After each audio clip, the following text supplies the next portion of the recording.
एक लक्षात घ्या, आपल्या हिंदू राष्ट्राला तोडण्याचं एक फार मोठं षडयंत्र आहे. आपण आपल्या हिंदू राष्ट्राला इस्लामिक राष्ट्र बनवण्याच्या जो काही मनसुबे आखले जात आहेत त्याला ह्या निमित्ताने खतपाणी टाकतोय. या राज्यामध्ये आमच्या राज्य सरकारने हिंदी सक्ती केलेली नाही, हिंदी भाषेची सक्ती केलेली नाही. GR मध्ये असं कुठलंही नाही. मराठी सक्ती निश्चित पद्धतीने आहे भाषेची. तुम्हाला अगर हिंदी नको असेल तर संस्कृत घ्या, कोणी तुम्हाला थांबवणार नाही. कोणी हिंदीत घ्या असं कोणीच सांगणार नाही.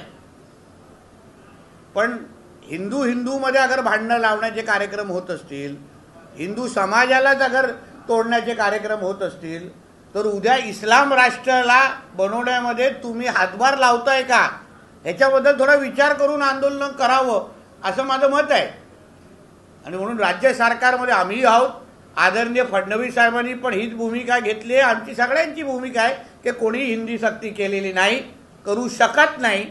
आणि म्हणून हिंदी नसेल तर संस्कृत घ्या, दुसरी भाषा घ्या, पण मराठी शिकायलाच लागेल, एवढी सरळ स्पष्ट भूमिका आहे.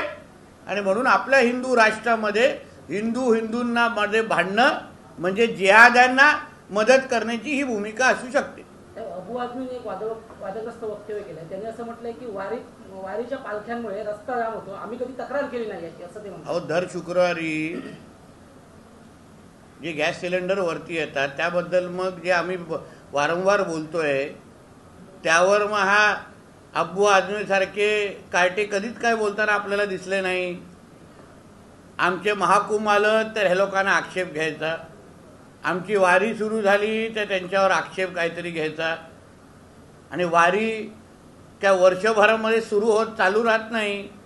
पण तुमची दर शुक्रवारी जे गॅस सिलेंडरचे जे प्रश्न मुंबईकरांच्या समोर असतात, रस्त्यावर गॅस सिलेंडर जे उभे राहतात, वरती येतात, त्यावर अबू आझमीने पण जरा आपला थोबाड उघडावा ना.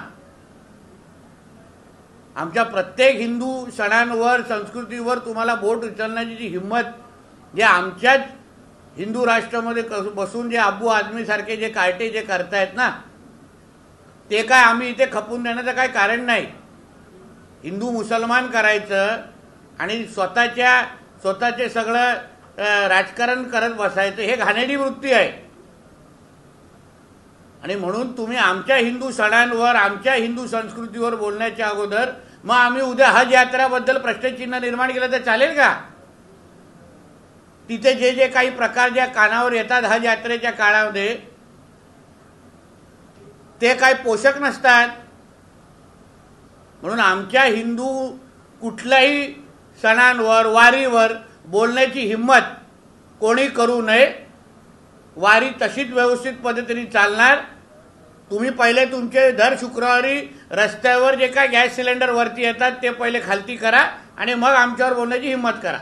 मालेगावचे काँग्रेसचे माजी आमदार यांनी औरंगजेबांच्या बाबतीत एक वादग्रस्त विधान केलं आहे. औरंगजेब हे पवित्र इंसान होते, टोपी शिवून ते आपला उदरनिर्वाह करत होते. औरंगजेब हे सर्व धर्मांना मानणारे, सर्व धर्मसमूह मानणारे होते. त्यांना बदनाम करण्यासाठी, राजकारणासाठी त्यांचा नावाचा उपयोग केला जातो. मग अशा माजी आमदार असो की कोणी हा जो औरंग्याच्या पिलावळचा राहिलेला कोणतरी असेल तर त्याला मग आता औरंग्याच्या कबरीच्या बाजूला झोपवण्याचे कार्यक्रम करायला पाहिजे.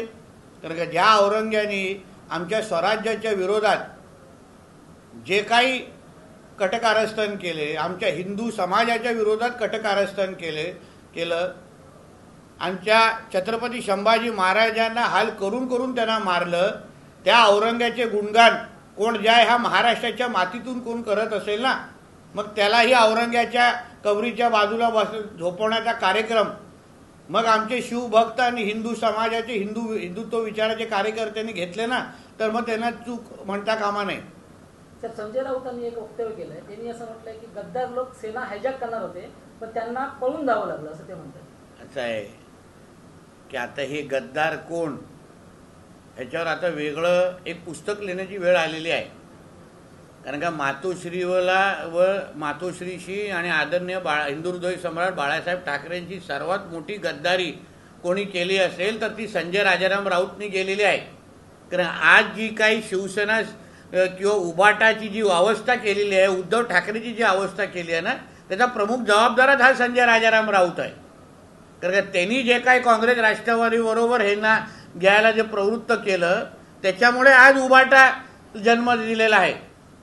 म्हणून दुसऱ्यांना गद्दार बनण्यापेक्षा स्वतः आरशात स्वतःला पाहावं आणि गद्दार गद्दार म्हणत राहावं. राऊतांनी जे विधान केलं होतं गद्दार लोक हायजॅक करणं, त्याच्यावरती गुलाबराव पाटील म्हणतात की राऊतांनीच हा प्रस्ताव शिंदेकडे ठेवला होता. कुठला हायजॅक करणं? नाही, पण असू शकणार का पहिल्यापासूनच ज्या हा संजय राजाराम राऊत ह्याला मातोश्रीशी गद्दारी करण्याचा ह्याचा पहिल्यापासूनचेच मनसुबे होते. असंख्य आम्ही शिवसेनेच्या इतिहासाचे तुम्हाला उदाहरणं देऊ शकतो. सातत्याने बाळासाहेबांच्या विरोधात भूमिका घेणं, सातत्याने शिवसेनेच्या आतमधून राहून षडयंत्र करणं, हेच तर संजय राजाराम राऊत करत आलेला आहे.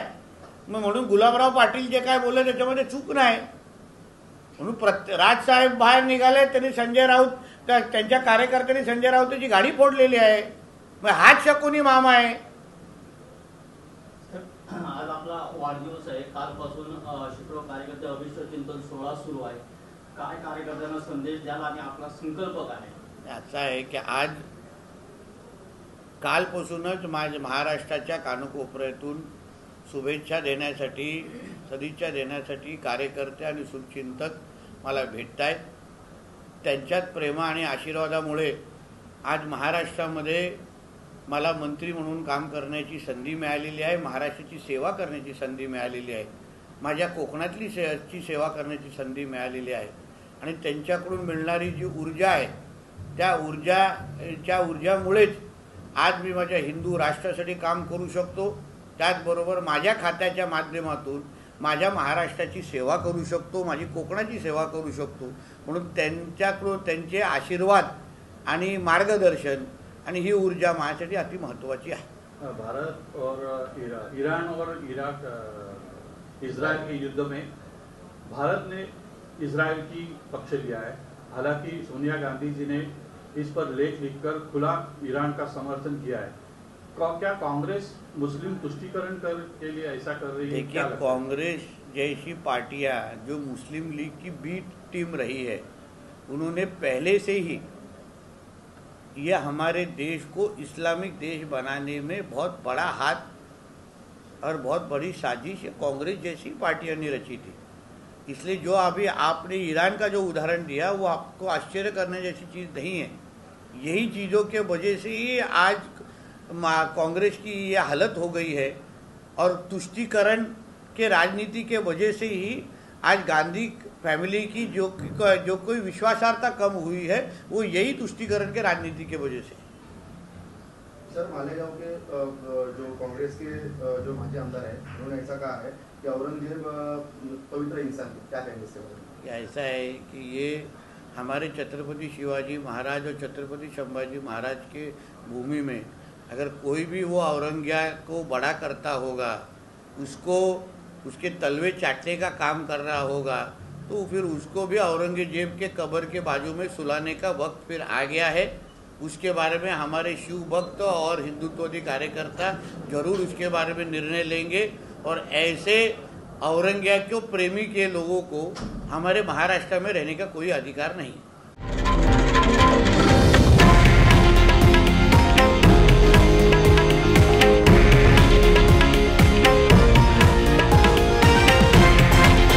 हे आहे देशातील नंबर 1 न्यूज नेटवर्क आणि आपण पाहत आहात TV9 मराठी, एकमेव.